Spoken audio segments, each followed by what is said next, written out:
A Bíblia diz que o sábio ouve e cresce em prudência. Começa agora a nossa escola bíblica dominical. Prepare o coração, abra a palavra e vamos crescer juntos.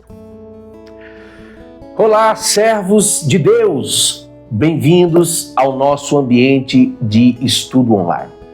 É uma alegria poder estar com você. Mais um momento, mais uma oportunidade, você aí da sua casa, do seu trabalho, de onde você estiver assistindo a Escola Bíblica Online da Igreja Batista Jordão. E lembre-se, deixe seu like, faça o seu comentário, porque isso dá engajamento. Entenda, engajamento é quando o sistema do YouTube, ele entende que o conteúdo é legal e começa a sugerir para outras pessoas. Sabe quando você abre o YouTube e vê aquela ruma de sugestão? Pronto, aquilo ali é um sistemazinho, né, que chama-se de algoritmo, e aí ele vai entendendo, né, a inteligência artificial ali do sistema e vai sugerindo, porque percebe que o conteúdo é relevante. Mas ele só é relevante quando você participa. Por isso que é importante o seu like, a inscrição no canal da igreja, o comentário é super importante para que a gente alcance mais pessoas. E agregado a isso, a sua ação de semear, pegar o link e envia para o grupo da família, para o grupo dos amigos, enfim, né? Seja um semeador, espalhe a palavra de Deus para que o Senhor seja glorificado e o reino seja anunciado, principalmente nesses últimos tempos. Eu acredito que estamos vivendo os últimos dias, em breve o Senhor voltará e, como a palavra diz, Ele quer encontrar os seus trabalhadores trabalhando. Então vamos lá, em nome de Jesus, aprender um pouco mais da palavra de Deus e que você seja abençoado com esse momento maravilhoso. Vamos avançar. Agora nós vamos para o nosso momento de aula. E hoje, quem vai ministrar essa aula vai ser o irmão, nosso seminarista, André Queiroz.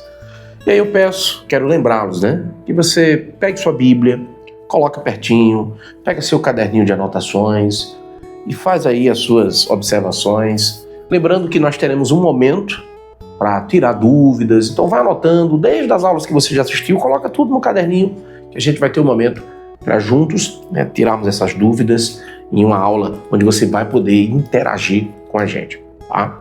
Essas aulas que a gente tem ministrado é conteúdo, é ensino. Depois a gente vai para um momento aí de interação. Então é isso, que Deus te abençoe, que você tenha uma excelente aula para a glória de Deus. Vamos lá. Olá, meu querido irmão, irmã. Vamos iniciar a nossa aula. Hoje, a temática da nossa aula é a certeza das coisas que se esperam, que estará baseado lá em Hebreus 11. Então, vamos iniciar a nossa aula. Como os irmãos podem ver, a aula passada, Adson falou um pouco sobre o período pós-Cristo, na lição 10, onde mostrou a marca da presença de Cristo na vida de um salvo. Ou seja, que um cristão, um filho de Deus, ele tem marcas de um salvo. Ou seja, marcas e frutos de que é um filho de Deus. E hoje nós vamos ver um pouco sobre a visão pré-Cristo, certo? O período pré-Cristo, da Antiga Aliança, onde vamos entender como o Antigo Testamento, as pessoas vivenciaram a expectativa desse Messias e como eles esperavam a aprovação de Deus. E hoje nós vamos entender um pouco sobre como a fé caminha junto com essa expectativa da aprovação do Senhor. Nas promessas do Senhor, foi assim que obtiveram um bom testemunho. É como diz lá em Hebreus 11, versículo 2. Hoje nós vamos caminhar em Hebreus 11 e entender um pouco como ter certeza das coisas que se esperam, né? Então, meus irmãos, vamos iniciar com a leitura do nosso texto, lá em Hebreus 11, versículo 1. Como está na tela, vamos ler juntos, tá? Ora, a fé é a certeza daquilo que esperamos e a prova das coisas que não vemos, pois foi por meio dela que os antigos receberam bom testemunho. Pela fé, entendemos que o universo foi formado pela palavra de Deus, de modo que o que se vê não foi feito do que é visível. Pela fé, Abel ofereceu a Deus um sacrifício superior ao de Caim. Pela fé, ele foi reconhecido como justo quando Deus aprovou as suas ofertas. Embora esteja morto, por meio da fé ainda fala. Pela fé, Enoque foi arrebatado, de modo que não experimentou a morte. Ele não foi encontrado porque Deus o havia arrebatado, pois antes de ser arrebatado recebeu testemunho de que tinha agradado a Deus. Sem fé é impossível agradar a Deus, pois quem dele se aproxima precisa crê que ele existe e que recompensa aqueles que o buscam. Vou repetir o versículo 6. Sem fé é impossível agradar a Deus, pois quem dele se aproxima precisa crer que ele existe e que recompensa aqueles que o buscam. Meus irmãos, não sei se vocês já passaram por aquela sensação, aquela experiência de comprar um produto num site duvidoso chinês e ficar naquela expectativa, será que vai chegar? Produto que normalmente custa R$90, a gente compra por R$5 e fica naquela expectativa, será que chega? É quase fé. Todo dia a gente está ali no Correios acompanhando, ver se chega. É quase uma experiência de fé. Mas, meus irmãos, a fé bíblica é um pouco diferente disso, é bem diferente disso, na verdade. Porque nós temos um comprovante, porque quem nos ofereceu e quem prometeu que vai chegar é aquele que tem todo o poder, meus irmãos, nosso Senhor. Então, não precisa ter esse medo de não chegar, porque certamente a bonança, a vida eterna com o Senhor chegará, meus irmãos. Podemos confiar, porque o nosso Cristo vive e foi Ele que nos prometeu. Parte 1. Certeza do que se espera e a convicção do que não se vê. Compreendendo o motor da nossa jornada e o aparente paradoxo lógico da fé. Então, pegue a sua revista e lá na página 108 tem algo muito legal e muito forte. Veja o que diz. O primeiro verso do capítulo 11 é revelador. A fé é a certeza das coisas que se esperam e a convicção de fatos que não se veem. Naturalmente, meus irmãos, essa frase ela não parece fazer um certo sentido e às vezes parece até não lógico. Porque como podemos ter certeza daquilo que ainda estamos esperando ou ainda mais, como podemos ter convicção daquilo que nós não vemos? Às vezes parece até contraditório, não é mesmo? Mas, meus irmãos, deixa eu te falar uma coisa. A fé, ela meio que bagunça a lógica humana. Não é que a fé não tenha lógica, seja sem sentido. Não. É que a fé, ela não depende da lógica humana. É como se a história que um irmão contou quarta-feira no culto de oração. Normalmente, ele não deixa o carro morrer. Ele dá partida do carro e vai-se embora. Mas por algum motivo, ele ligou o carro, foi sair, fez uma embreagem e o carro morreu. Depois ele conseguiu ligar o carro e saiu. Mas segundos depois, meus irmãos, um trem passa rapidamente na frente dele. E ele está lá, salvo. Como podemos entender isso? Pela lógica, o carro deveria ter ligado e saído. Dado partida e ido. Mas o que aconteceu? Deus, com sua poderosa mão, agiu sobre a vida daquele homem e o salvou. Alguns segundos, que talvez a lógica seria ele ir avançar. Mas Deus guardou ele. Então, a fé, ela tem essa influência da lógica, mas não é uma fé sem sentido, uma fé sem lógica, meus irmãos. E é por isso que é impossível provar a existência de Deus através de um cálculo matemático. Nós temos até livros de teologia que através da matemática, tenta mostrar a existência do Senhor. Mas ele não tenta comprovar, até porque não é possível provar a existência de Deus apenas por meio da matemática ou através de um cálculo matemático. Mas sim é possível provar através da fé do Senhor, através da fé no Senhor. Então, meus irmãos, no mundo da teologia tem uma área que nós chamamos de apologética. E nessa área se divide em dois grupos na área da apologética. São aqueles que são suposicionalistas. Como você pode ver no slide, eles buscam um terreno neutro. São aqueles que vão usar a ciência, vão usar a história para provar a existência do Senhor. Não para provar, mas trazer uma evidência da existência de Deus. E eles vão mostrando através dos aspectos do mundo, através da ciência, através da natureza, através da história, que Deus está guiando todas as coisas. E eles vão tentar evidenciar a existência do Senhor. E existe um outro grupo, que são os grupos de pressuposicionalistas. Eles já vão dizer, não, calma aí. Não é bem assim, autuar. A nossa lógica humana e a nossa mente estão corrompidas pelo pecado. Então, não dá para usar uma régua de partida para tentar chegar até Deus. Mas é o contrário. Por meio da fé, nós conseguimos chegar até Deus. Então, os pressuposicionalistas, eles vão defender o quê? Que nós não podemos usar a lógica para provar a Bíblia, para provar o Deus da Bíblia. Mas nós devemos usar a Bíblia para provar e sustentar que Deus existe. Então, para eles, a palavra de Deus é como um par de óculos. Eu não fico argumentando que esse óculos existe. Não, eu simplesmente coloco ele e vejo através dele. E é assim que os pressuposicionalistas veem a teologia. Então eles não vão ficar argumentando para provar a existência de Deus. Não. Eles pregam o evangelho, eles pregam as escrituras, compreendendo que Deus agirá no coração das pessoas. Eu tento mesclar esses dois campos, porque é interessante a gente ter um ponto de partida para discutir sobre a existência do Senhor. Então, os suposicionalistas fazem isso muito bem. Tem argumentos para nós mostrarmos a evidência de que sim, um Deus existe, um Deus criador de todas as coisas. E aí eu uso o pressuposicionalismo como um embasamento teológico para mim. Não, mas veja, tudo isso aqui mostra que um Deus existe.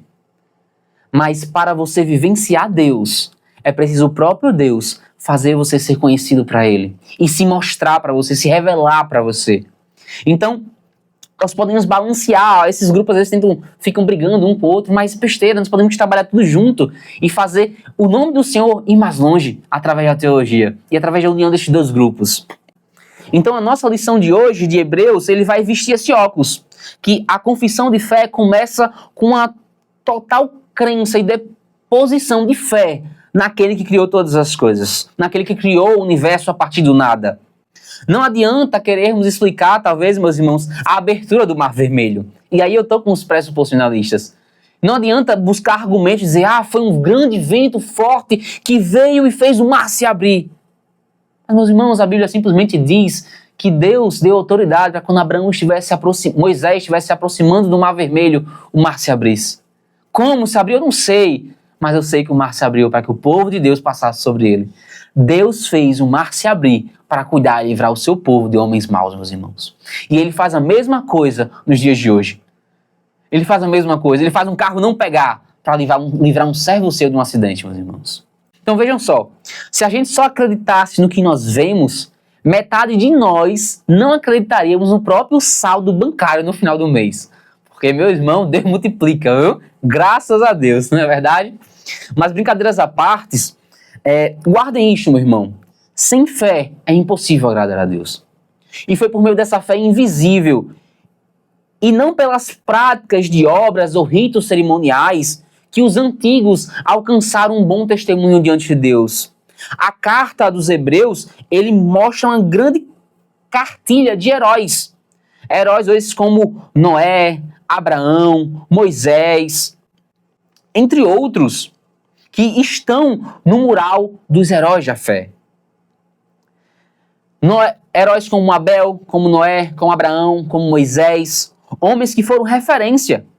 E os que o unia era o rigor, o que os unia não era o rigor religioso daqueles homens, não, mas a confiança no Senhor, que fez eles saírem de sua terra para ser guiados por um Deus que eles não viam, mas que eles criam e que eles sentiam e que eles vivenciavam o sobrenatural de Deus agindo sobre eles. A fé de Hebreus nos alerta para um erro moderno muito comum, meus irmãos.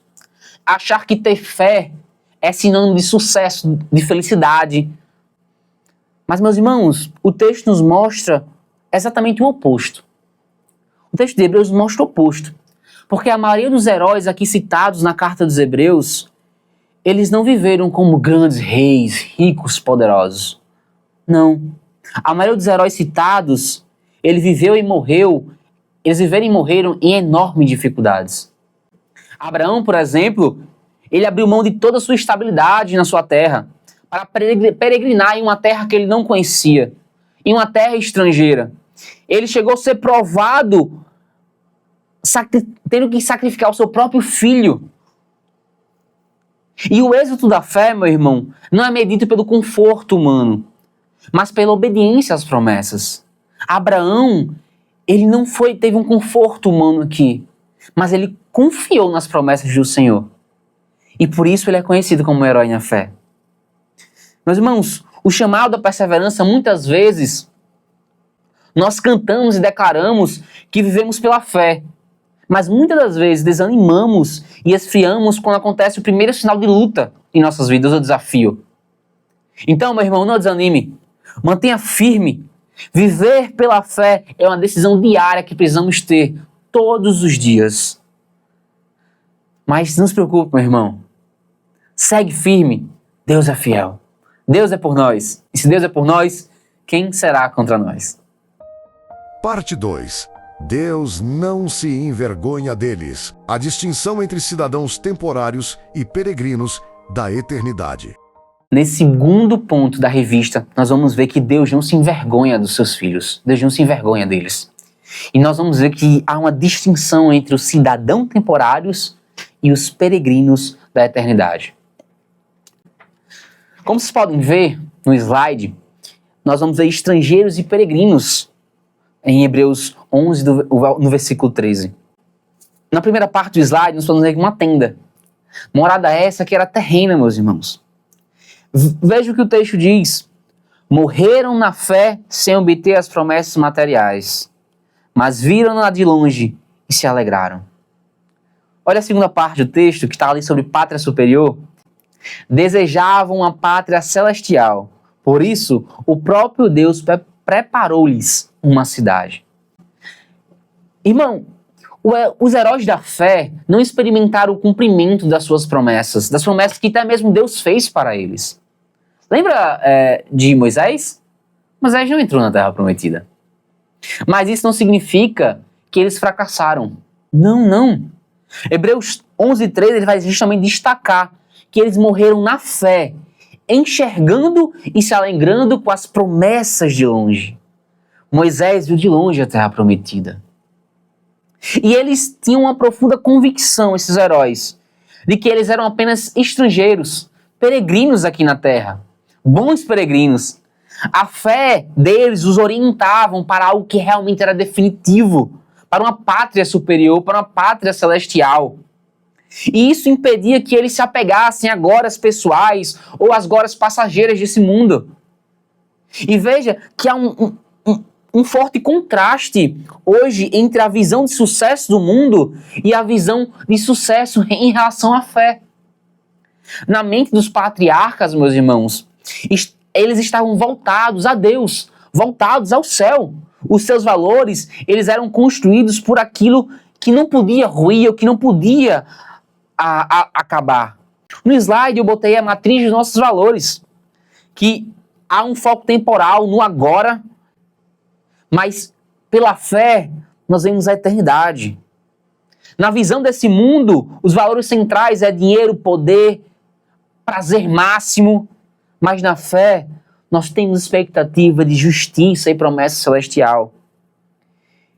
Em relação ao futuro, ao destino, a visão do mundo é de ruína, inevitável. Até mesmo os filmes mostram isso. Mas em relação à fé, meu irmão, nós temos certeza de uma morada que nunca acabará, que nada pode fazer ela ruir, que nada pode fazer ela ser derrubada ou destruída, porque o nosso Deus é que está sustentando essa morada. Veja esse texto. Veja que impactante, meus irmãos. Todos estes morreram na fé. Não obtiveram as promessas, mas viram-na de longe, se alegraram com elas, confessando que eram estrangeiros e peregrinos na terra. Imagina Abraão, meus irmãos. Abraão era o cara que morava numa tenda. E Deus prometeu a Abraão uma cidade. Mas aí Abraão, ele morreu sem ver a cidade pronta. Ele não viu. Se fosse hoje, meus irmãos, Abraão seria tratado como um fracassado, como um derrotado, como alguém que fracassou. Iriam perguntar a Abraão, cadê a sua vitória? Moisés, cadê a sua vitória? Mas, meus irmãos, eles puderam ver de longe. E eles se entristeceram? Não se entristeceram. Sabe por quê?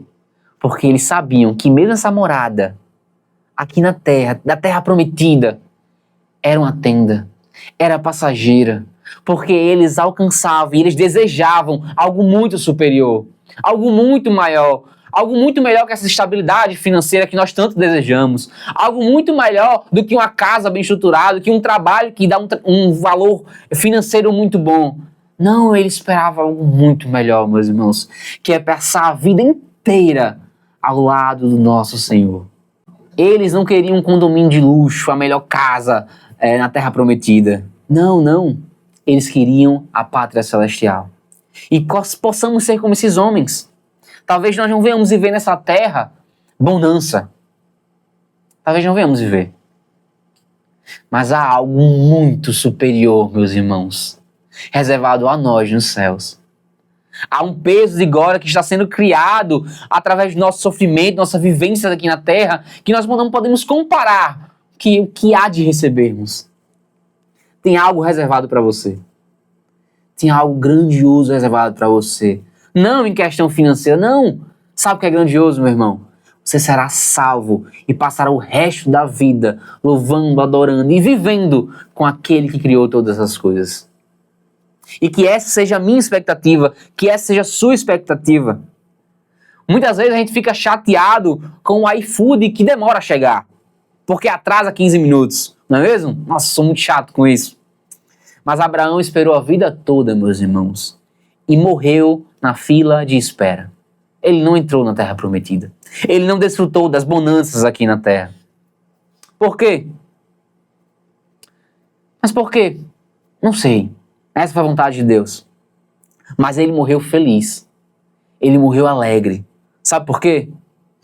Porque ele sabia que este mundo é como um hotel. E hotel a gente não arruma, hotel a gente não arruma.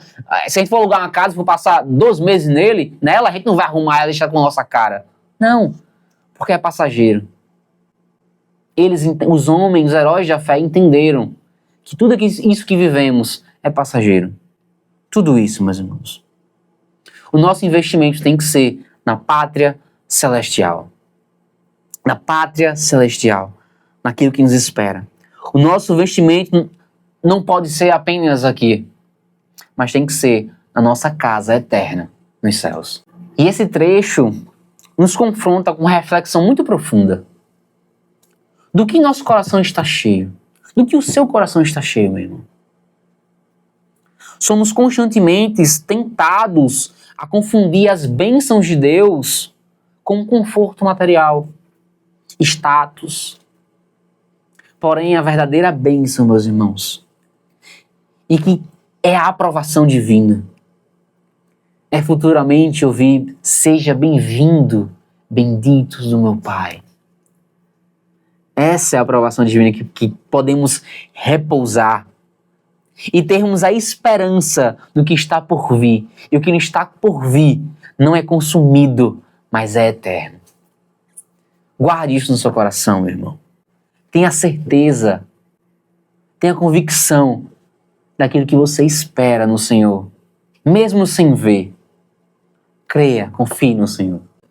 Como você vê no slide, não seja como a geração micro-ondas, onde a geração micro-ondas, se as bênçãos demoram 2 ou 3, 4 minutos, achamos que Deus nos esqueceu. Não, não. Tenha a visão de peregrino, a visão de que a mesma visão que está lá em Hebreus 11:13. Coloque esse versículo no seu coração. Eles morreram na fé, não obtiveram as promessas na terra, mas viveram-nas de longe, confessando que eram estrangeiros. Meus irmãos, esses homens morreram na fé, não desfrutando de bonanças, desfrutando do que tinham. E até cabe uma reflexão aqui pra gente. Será que estamos desfrutando do que Deus nos deu hoje? Será que você tem desfrutado do trabalho que Deus te deu? Ah, André, ganha um pouco, mas será, mesmo assim, você tem desfrutado disso? Do seu sustento, da sua família, da sua esposa, dos seus filhos? Meus irmãos, desfrutem das bênçãos que Deus colocou em sua vida. Pega a sua esposa, vá viajar, passear. Não precisa ir longe não, vai aqui na praia, 20 minutinhos está na praia do meio. 20 não, 10 minutinhos. Pega um ônibus. Viva, desfrute. Dance ao luar no quintal da sua casa, com sua esposa. Brinque com seus filhos num quintal de areia. Desfrute das bênçãos que Deus te deu. Parte 3. O mundo não era digno. O alto preço da passagem e a inevitável hostilidade do mundo. No terceiro ponto do estudo da revista, diz assim: o mundo não era digno. Meus irmãos, há um alto preço da passagem. E é inevitável a hostilidade do mundo. Vejam só, meus irmãos. Vamos chegar ao fim desse capítulo e o tom muda um pouco, tá? Lá na página 114, diz assim, no preço dessa fé, alguns foram torturados. Outros passaram pela prova de zombarias e açoites, algemas e prisões. Foram apedrejados, cerrados ao meio, mortos ao fio da espada. Dá para imaginar, meu irmão? Dá para imaginar?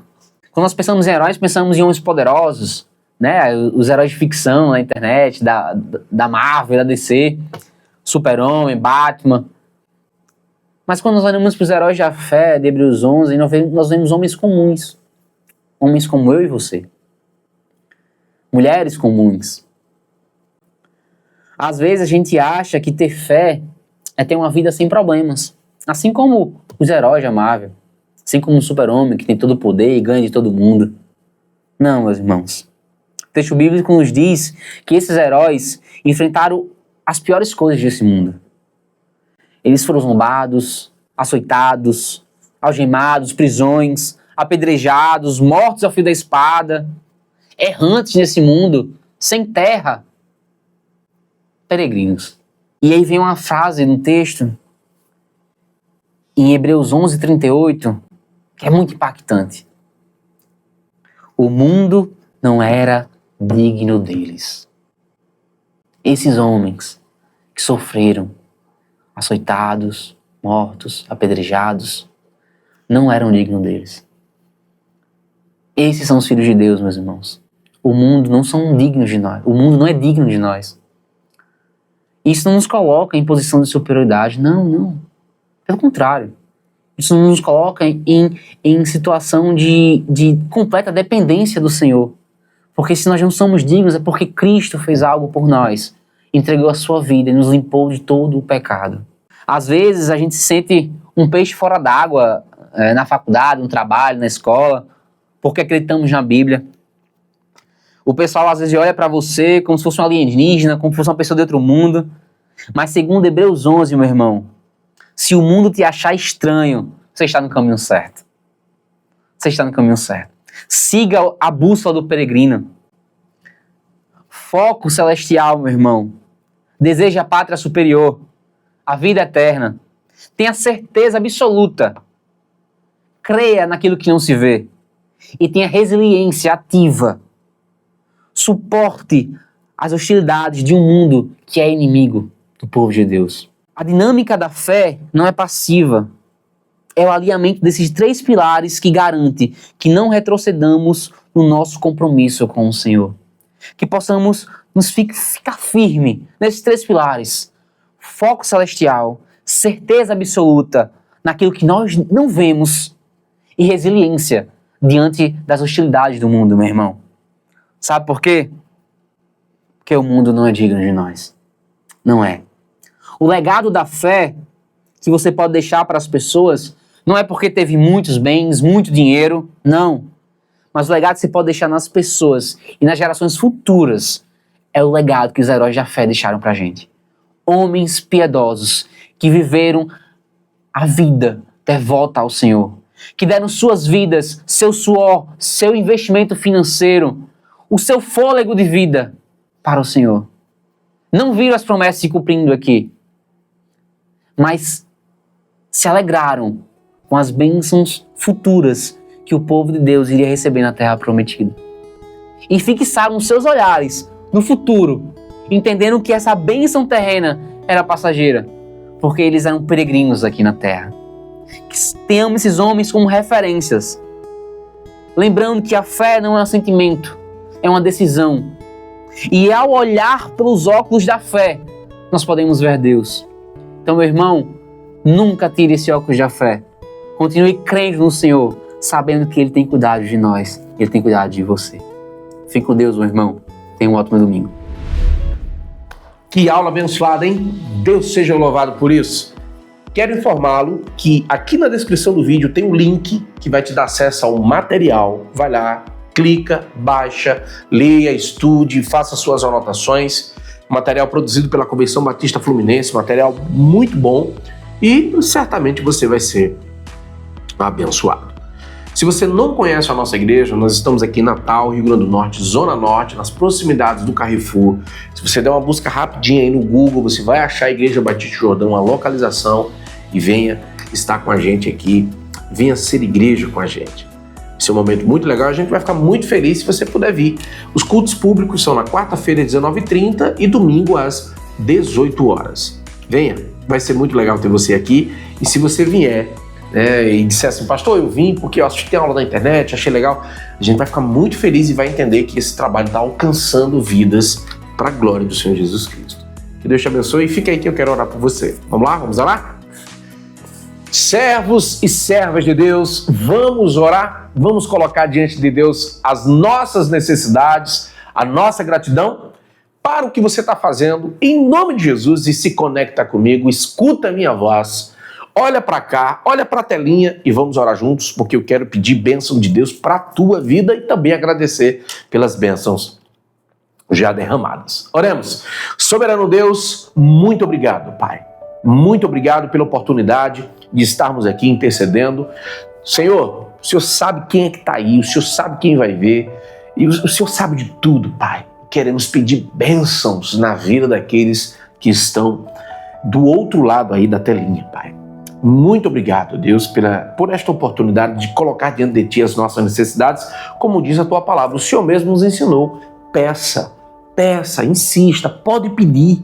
O Senhor disse, pode pedir que eu estou aqui para te ouvir. Então, Pai, estamos pedindo as Tuas bênçãos, ricas bênçãos, chuvas de bênçãos, ó Pai, na vida do Teu povo, na vida dos que nos ouvem. E também gratidão, Pai. Agradecemos pelo que o Senhor já fez por nós, Pai, na cruz e também na vida. Gratidão, Pai, em nome do Senhor Jesus Cristo. Amém. Deus abençoe vocês. Até o próximo encontro. Ósculo Santo. Fiquem na paz.